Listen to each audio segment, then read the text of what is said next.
Good morning, student. Myself, Dr. Jitendra Gupta. From Calvin Institute, we teach zoology with respect to connective tissue. आज हम connective tissue का एक बहुत important portion पढ़ने वाले हैं, जिसका नाम है bone. Please, ये bone actual में आपको मदद करेगा छोटे छोटे topics को cover करने में, skeletal system को समझने में. तो please study with me bone.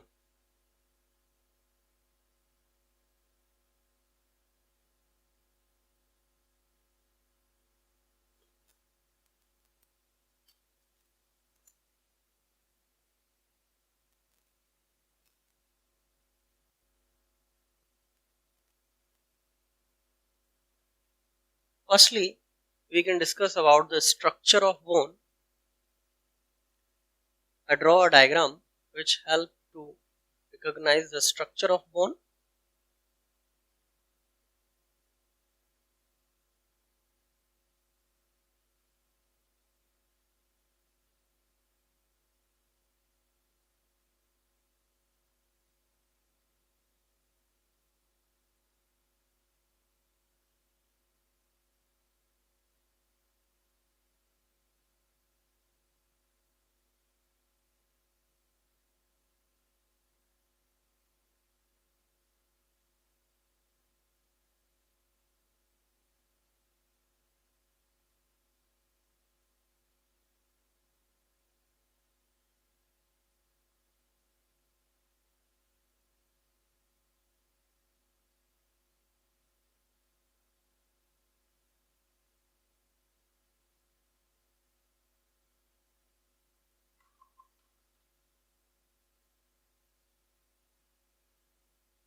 This is diagrammatic representation of cross section of bone.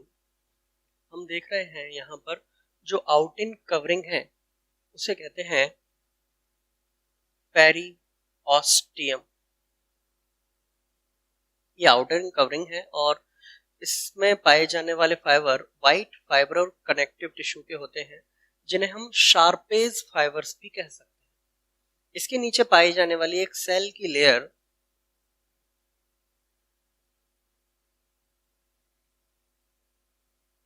Osteoblast कहलाती है. ये वो सेल की लेयर है जो बोन फॉर्म करती है, जो बोन बनाने में मदद करती है.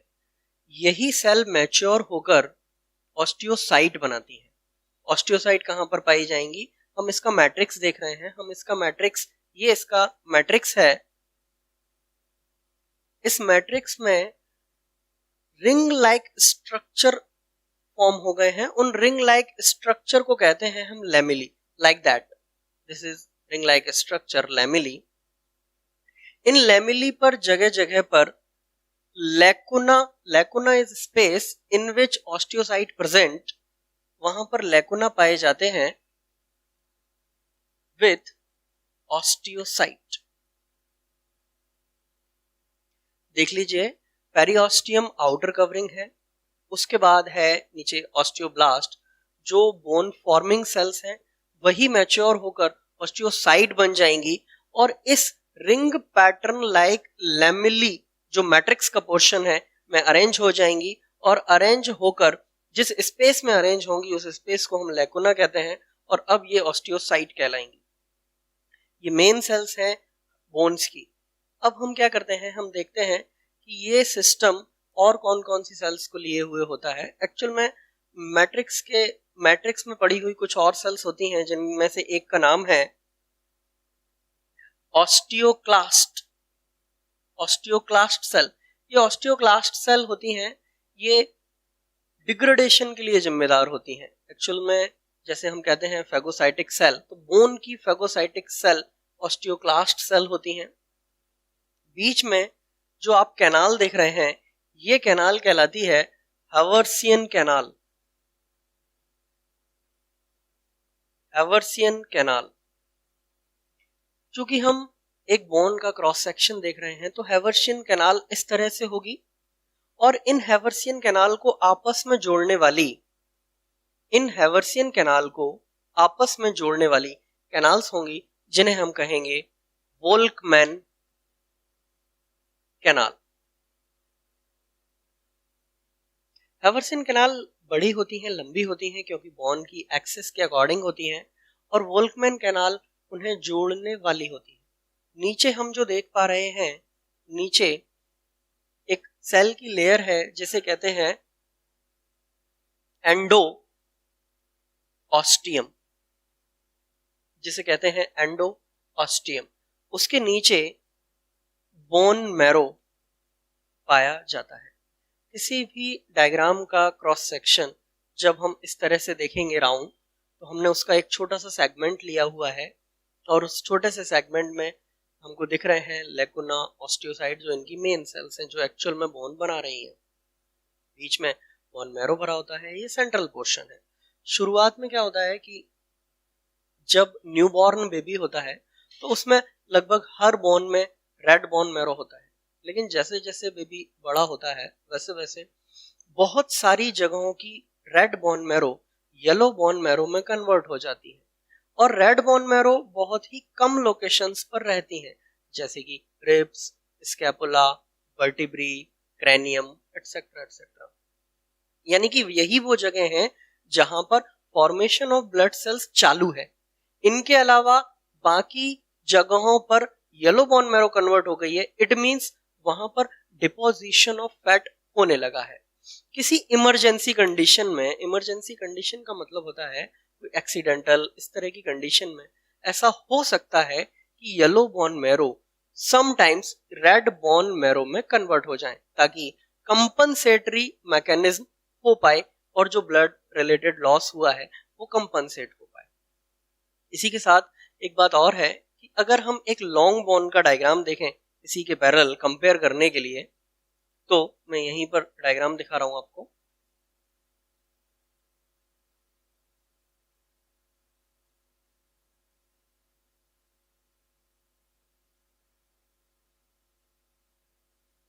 मैंने एक लॉन्ग बोन बनाई है।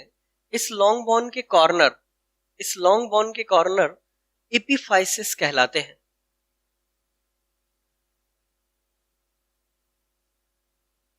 बीच का पोर्शन शाफ्ट कहलाता है, या मैं इसे डायफाइसिस कहता हूं। कॉर्नर से थोड़ा अंदर, जिसे हम सब टर्मिनल चीज कह सकते हैं, सब टर्मिनल जगह पर मेटाफाइसिस पाई जाती है। Epiphysis, metaphysis, diaphysis. एक बच्चे में बोन की ग्रोथ के लिए मेटाफाइजियल प्लेट और एपिफाइजियल प्लेट जो इस लोकेशन पर है जिम्मेदार होती है। डायफाइसिस में कोई चेंज नहीं होता, मेन एपिफाइसिस में कोई चेंज नहीं होता। ये जो बीच के पोर्शन है मेटाफाइसिस प्लेट एवं एपिफाइजियल प्लेट, यहां पर ही बोन इलोंगेशन का काम होता है। मींस अगर शुरुआती डेवलपमेंट के दिनों में अगर इन जगहों पर कोई चोट लग जाए तो उस बोन का प्रॉपर इलोंगेशन होना मुश्किल है। हाँ, लेकिन अगर प्रॉपर चोट लगने के बाद प्रॉपर इमोबिलाइजेशन, जैसे कि प्लास्टर वगैरह होकर उस जगह को छोड़ दिया जाए, तो उस जगह पर कोई ऑपरेटिव सर्जरी ना की जाए, तो एक ऑप्शन है कि वो प्रॉपर मैनेज हो जाएगी पहले की तरह। ये जब अपने एक लॉन्ग बोन का स्ट्रक्चर देखा तो हमको ये जानना जरूरी है कि बोन बनी काहे की होती है। बोन एक्चुअल में calcium carbonate, calcium phosphate, magnesium phosphate जैसी चीजों की बनी होती है। कोई भी चीज हार्ड तब कहलाती है जब उसके अंदर इनऑर्गेनिक सब्सटेंस का अमाउंट बहुत ज्यादा हो। लगभग 65-70% इनऑर्गेनिक सब्सटेंस होते हैं बोन के अंदर। दैट्स वाई, इसीलिए बोन को hardest tissue of the body कहा जाता है। एक बात आती है, यहीं पर मैं कंपेयर कर देता हूं। Hardest substance of the body actual में दैट इज कॉल्ड इनेमल। वो दांत में अलग चीज पाई जाती है, वहां पर 95% तक इनऑर्गेनिक कंपोनेंट होते हैं। अब इन 70% कंपोनेंट में जब मान के चलो दो कंडीशन होती हैं। एक कंडीशन है मैंने इसको डाइल्यूट HCl, एक बोन को डाइल्यूट HCl में डाल दिया है। तो डाइल्यूट HCl में डालने के बाद ये बोन डीकैल्सिफाइड हो जाएगी। Decalcified in the sense inorganic component उसमें घुल जाएंगे, इसलिए बोन मुलायम हो जाएंगे। एक दूसरी कंडीशन और होती है जिसे कहते हैं हम KOH सॉल्यूशन में डालना। अगर हम बोन को KOH सॉल्यूशन में डाला है तो बोन एग्जैक्टली अनअफेक्टेड रहेगी, बस उसके सराउंडिंग में पाए जाने वाले फाइबर्स वो रिमूव हो जाएंगे। अगर बोन को जलाया जाए, बर्न्ड, तो फिर उसमें से ऑर्गेनिक कंपोनेंट जल जाते हैं और इनऑर्गेनिक कंपोनेंट का बचा हुआ पोर्शन एश कहलाता है। एक हड्डी में पाई जाने वाली प्रोटीन ओसिन प्रोटीन कहलाती है। Ossein protein, ossein word related to bone, ossein word bone से लिया गया है और यहाँ की प्रोटीन जो उनके मैट्रिक्स में पाई जाती है ओसिन प्रोटीन कहलाती है। अब हम इस डायग्राम की बात करेंगे तो इस डायग्राम में लैकुना विथ ऑस्टियोसाइट हैं। ये जो ऑस्टियोसाइट हैं ये मेन सेल्स हैं जो लैकुना इज ए स्पेस जो लैकुना में रखी हुई है। यहां पर से प्रोटोप्लाज्मिक प्रोसेसेस निकल रहे होते हैं जो दूसरे आसपास वाले ऑस्टियोसाइट को कनेक्ट कर रहे होते हैं। हैवर्सियन कैनाल, ये वो कैनाल है जिसमें से lymph vessels, blood vessels, veins, nerve fibre etcetera गुजर रहे होते हैं एक कॉम्पैक्ट बोन में। कॉम्पैक्ट बोन में इनकी जरूरत इसलिए पड़ी क्योंकि कॉम्पैक्ट बोन को खुद को ऑक्सीजन, ब्लड एटसेट्रा एटसेट्रा चीजों की सप्लाई चाहिए थी, इसलिए हैवर्सियन सिस्टम का डेवलपमेंट हुआ। हैवर्सियन सिस्टम यूनिक है मैमल्स के लिए, मतलब ये मैमल्स का करैक्टर है, मैमल्स के अलावा किसी और में अवेलेबल नहीं होता है। इसी के साथ हम बात करेंगे कि हमारी बोन में काम क्या क्या परफॉर्म हो रहे होते हैं, बोन के अकॉर्डिंग काम क्या क्या हो रहे होते हैं एक बॉडी के अंदर। तो सबसे बेसिक काम, ये बॉडी को एक फ्रेमवर्क दे रहा होता है।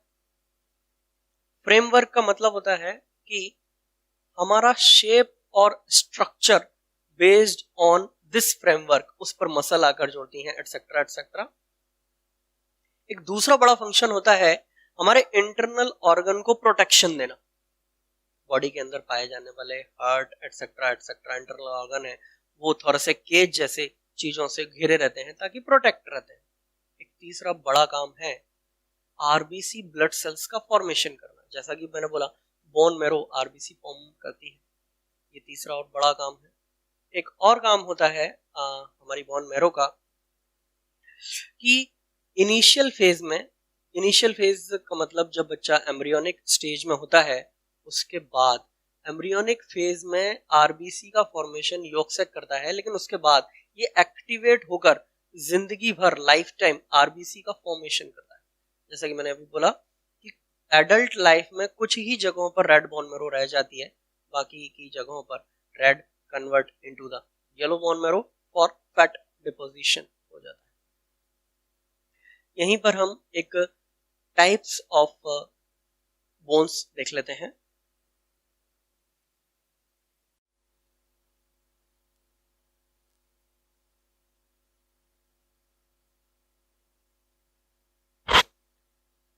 टाइप्स ऑफ बोन में दो तरह से डिवीजन किया गया है। एक स्ट्रक्चर के बेसिस पर, पहला on the basis of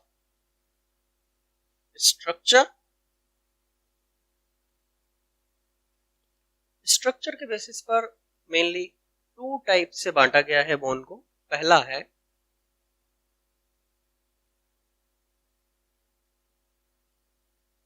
spongy bone. Spongy bone के अंदर कैटेगराइज किया गया है हमारी वर्टिब्रीज को, हमारी रिब्स को, हमारे स्टर्नम को, हमारे स्कल को, और एपिफाइसिस ऑफ लॉन्ग बोन्स को, लॉन्ग बोन्स के कॉर्नर को, इनको कैटेगराइज किया है स्पॉन्जी बोन के अंदर। क्या होता है स्पॉन्जी बोन के अंदर? स्पॉन्जी बोन के अंदर आरबीसी का फॉर्मेशन हो रहा होता है, यानी कि रेड बोन मैरो होती है जो आरबीसी का फॉर्मेशन करती है। इसके अलावा वहां पर हैवर्सियन सिस्टम एब्सेंट होता है। ट्रेबिकुलीज होती हैं जो वहां पर मदद करती हैं रेड बोन मैरो से अपना काम करवाने के लिए, वहां पर ब्लड सप्लाई करवाने के लिए, और हैवर्सियन सिस्टम जैसी चीज एब्सेंट होती है। दूसरा टाइप है स्पॉन्जी के अलावा structurally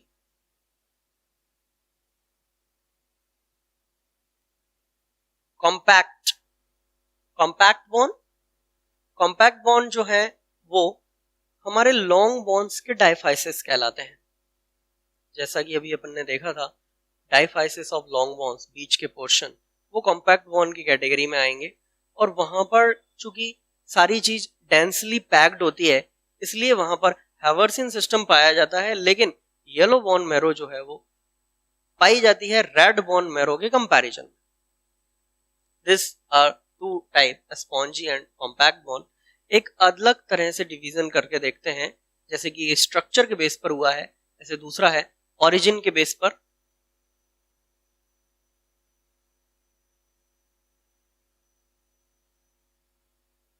on the basis of origin, origin के बेस पर चार तरीके से डिवीजन किया गया है। पहला है वैरायटी,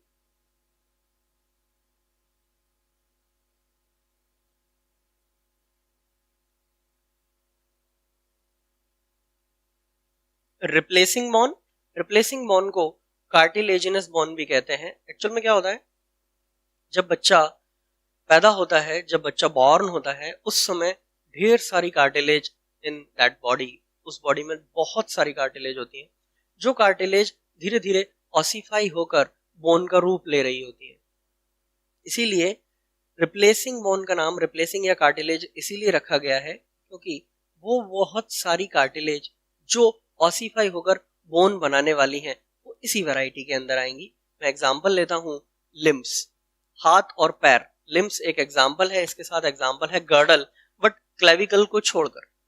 दूसरा डिवीजन है इसमें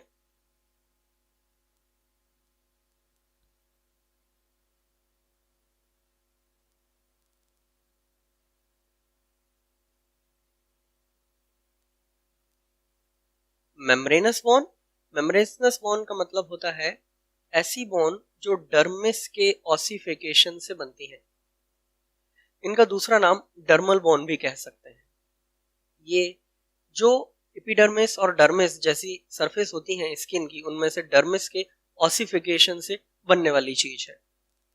मैं इसका एक एग्जांपल लेता हूं, बोन ऑफ स्कल, हमारी स्कल की bone as well as clavicle. जो अपन ने यहां पर एक्सेप्ट बोला था, वो एग्जांपल भी इधर आ जाएगा और क्लेविकल भी इधर की वैरायटी हो जाएगी। तीसरे टाइप की वैरायटी है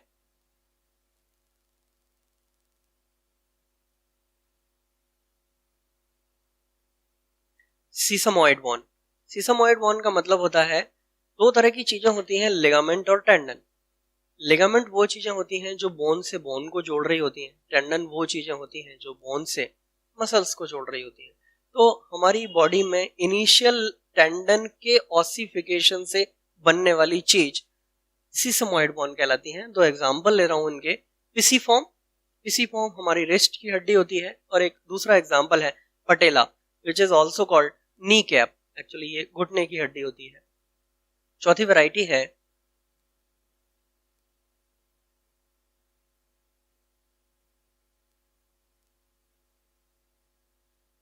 विसरल बोन। विसरल बोन का ये एक्चुअल में इंसानों में अवेलेबल नहीं होती। विसरल बोन का मतलब होता है मेन स्केलेटल सिस्टम से हटकर ये बोन किसी विसरा, किसी ऑर्गन में आ जाती है। मेन स्केलेटल सिस्टम से हट जाती है, दैट्स वाई उस ऑर्गन का सपोर्ट बनाती है, इंसानों में अवेलेबल नहीं है। इसके एग्जांपल है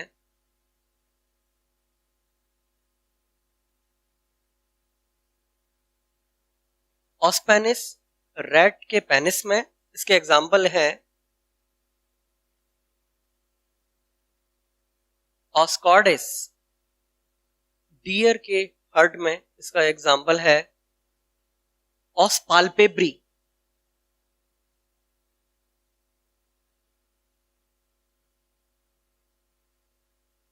क्रोकोडाइल की पलकों में ये एग्जांपल है। ये चार वैरायटी के रिप्लेसिंग, मेम्ब्रेनस, सीसमॉइड और विसरल बोन हुए। हमने जो अभी स्टडी किया वो हमने बोन के बारे में स्टडी किया, बोन के स्ट्रक्चर के बारे में स्टडी किया, बोन के टाइप्स के बारे में स्टडी किया जो पाए जाते हैं डिफरेंट डिफरेंट तरीके के। इसके बाद कुछ और रिलेटेड कनेक्टिव टिश्यू के चीजें हैं, वो अपन नेक्स्ट लेक्चर में डिस्कस करेंगे। Thank you. चैनल सब्सक्राइब कीजिएगा।